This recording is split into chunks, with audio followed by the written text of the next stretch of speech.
Hi K3. So I'm outside and I'm set up outside to start creating my zoo, and I hope you're excited about the zoo project. If we were all at school, it would be so wonderful because we could get to share ideas and plans and things like that.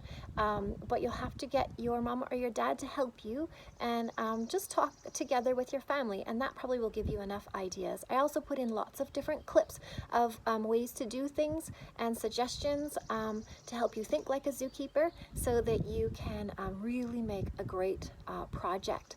So here's how I'd like you to try to do it, okay? First of all, I'd like you to choose an animal. So it has to be a wild animal because wild animals are what live at the zoo, right? Not a kitty and not a hamster, right? So I'm going to choose a fox. So this little guy is the fox from my letter X, box. And I'm going to use this paper, and I clip this paper in for you to draw your animal and sound out the word for how to spell fox. And then you're going to need to do some research, okay? And then you'll use this side or this page to plan his habitat or the enclosure, all right? This is shelter. You'll need to make sure you have that and check mark it when you've got it. Food and plant life, what the animals might need.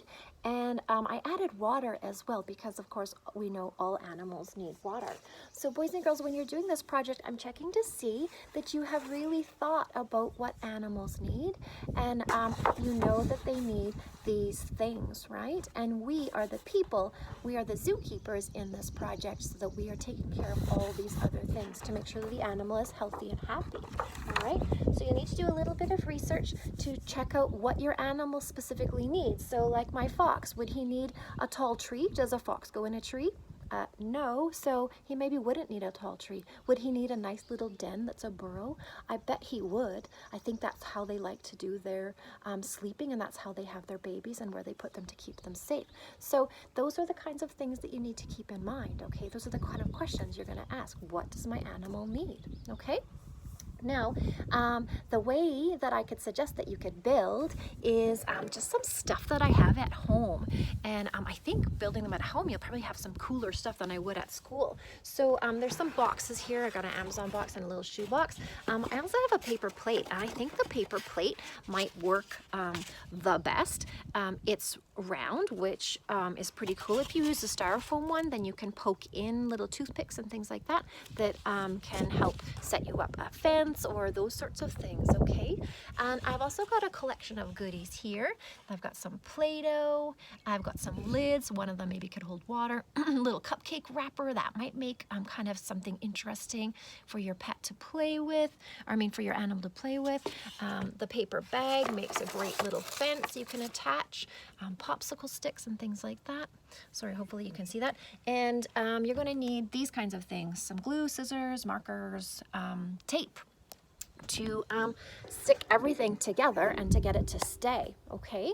So I think that you have all the information already on all the practice of how to do it, because we have created a bed for our little kitten and a kitty toy. We also created a fence for our farm animals, and we created a habitat for the bear. So we've had practice doing this, so you'll know how to do it. Plus, we have done loads of make and take all year, and we've done lots of our STEM challenges, so we know how to build and how to create things. The hardest part is probably to slow down, to draw your plan first, and then use your plan to build your project, okay?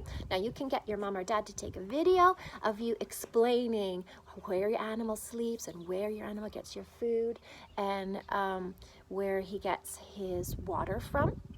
Oh, there's my animal. That's Poe. She came to join.